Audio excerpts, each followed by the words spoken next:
स्वागत है हमारे यूट्यूब चैनल के ऊपर कॉमस्टेक आईटी वर्ल्ड। तो आज हम लोग स्टार्ट करने वाले एक नया एक्सेल का सीरीज, जिसके अंदर हम लोग देखेंगे सारे एक्सेल के टॉपिक्स एंड उनके यूजेस स्टेप बाय स्टेप, जो कि हम लोगों का अभी लेक्चर सेकंड है, जिसके अंदर हम लोग देखने वाले सम फंक्शंस को। सम फंक्शन मतलब सिर्फ सम नहीं होता, उसके अंदर और दो फंक्शन है। एक है हम लोगों का सबसे पहले सम, उसके बाद है सम इफ, और थर्ड है हम लोगों का सम इफ्स। तीनों का काम अलग अलग है, वही हम लोग आज के लेक्चर में देखने वाले हैं। तो चलते हैं हम लोग अपने स्क्रीन के ऊपर और उसको करते हैं चालू। जैसे कि सम हम लोगों ने लास्ट लेक्चर देखा था, मैंने डेटा सेम रखा है ताकि आपका कोई भी कंफ्यूजन ना आए। तो इसको हम लोग नॉर्मली यूज किए थे सम लगा के। अभी मैं और एक तरीका आज नया सिखा रहा हूँ कि हम लोग डेटा को कैसे सिलेक्ट कर सकते हैं। ठीक है, तो आपके पास शिफ्ट है, कंट्रोल है। अगर आप शिफ्ट से जाते हो तो आप एक एक जा सकते हो, कंट्रोल से प्रेस करोगे, शिफ्ट और कंट्रोल को होल्ड करके डाउन एरो प्रेस करोगे तो आप डायरेक्टली आ जाओगे लास्ट सेल के ऊपर जिसके अंदर लिखा हुआ है। फिर हम लोग प्रेस करेंगे ब्रैकेट क्लोज करके इंटर, तो हम लोगों का आउटपुट आ जाएगा जैसे कि आ चुका है। अब सम इफ का मतलब क्या होता है? सम इफ मतलब जैसे कि पर्टिकुलर किसी डिपार्टमेंट का या किसी पर्सन का हम लोगों को सेल जानना हो तो कैसे करेंगे। जैसे कि हमारे पास दो डिपार्टमेंट है, एक है सेल्स और सेकंड है मार्केटिंग। तो मुझे जानना है कि सेल्स के अंदर टोटल प्रॉफिट कितना हो चुका है या टोटल सेल कितना हो चुका है। तो जैसे कि इक्वल लगाएंगे हम लोग,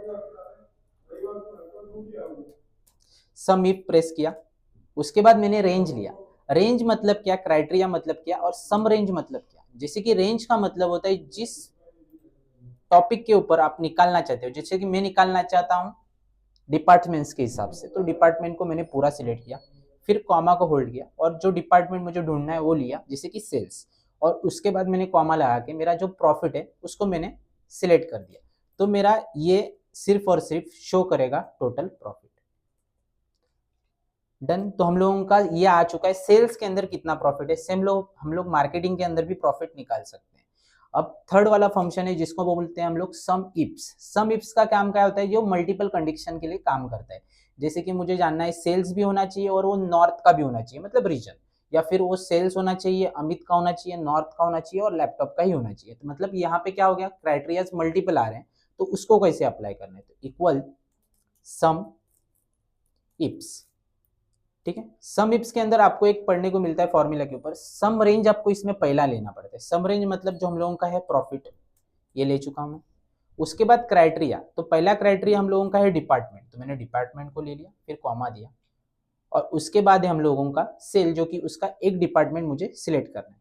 उसके बाद मैंने कॉमा को होल्ड किया। सेकेंड क्राइटेरिया लेते हैं हम लोग रीजन, उसको मैंने पूरा सिलेक्ट किया, फिर कॉमा दिया, और उसमें से लेते एक रीजन, जैसे कि यहाँ पे दिया है नॉर्थ। ठीक है, फिर यहाँ पे इसको ब्रैकेट को क्लोज करके सिंपल हम लोग होल्ड करेंगे इंटर को, तो हमारी एक वैल्यू आ जाएगी जो कि हम लोग यहाँ पे शो करें। अभी आपको यही डाउट होगा कि हम लोग ये निकाल रहे हैं वो सही है या नहीं है। तो हम जब MIS रिपोर्ट पढ़ेंगे, जो कि हम लोगों के इसके 2 लेक्चर के बाद या 1 लेक्चर के बाद हम लोगों का आएगा, तो उसके अंदर ये सारे टॉपिक आपके क्लियर हो जाएंगे। जैसे कि मैंने फॉर्मूला लगा के डेटा निकाल लिया, लेकिन डेटा को मुझे देखना कैसे है वो हम लोग सीखेंगे MIS रिपोर्ट के अंदर। तो वीडियो को आप लोग कंटिन्यू करिए, चैनल के ऊपर अवेलेबल रहिए, और वीडियोस को लाइक करिए, कमेंट्स कीजिए और दोस्तों के साथ शेयर करिए ताकि आपके दोस्तों तक ये इन्फॉर्मेशन पहुंचे। Thanks for watching.